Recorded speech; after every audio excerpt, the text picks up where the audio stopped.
Сәлеметсіз бе достар?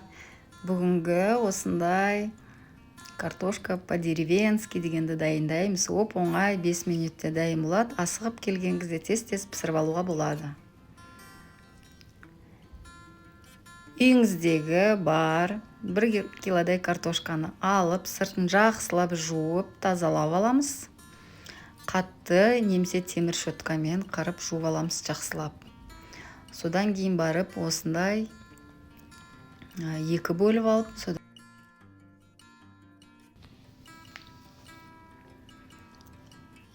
майдалап осындай бөліктерге жіңішке қылып турап аламыз.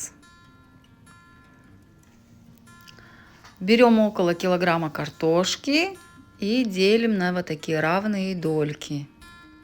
Обсыпаем любой приправой, которая у вас есть, солим. Берем столовую ложку, 2 столовые ложки масла, все перемешиваем, оставляем на 5-10 минут, закидываем в духовку и быстро выпекаем. Тұз және 2 қасық май, сұйық май. Үйіңізде болған приправаның бәрін алып, қандай болса өзіңіздің қалауыңызбен араластырып 5-10 минутқа қойып, бірден духовкаға саламыз. Вот и испеклась картошка. Красно-золотистая, хрустящая, вкусно. Дети уметают ее за 5-10 минут.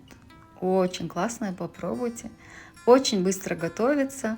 И не надо там готовить, ждать 5 минут, 10 минут. И уже у вас готовая картошка на столе. И для гостей, и для детей. Вообще прям прекрасная картошка. Друзья, не забываем подписываться на мой канал, делиться со своими близкими, готовить вместе со мной простыми домашними рецептами. Всем пока-пока, подписывайтесь, нажимайте на колокольчик, не забывайте делиться с друзьями.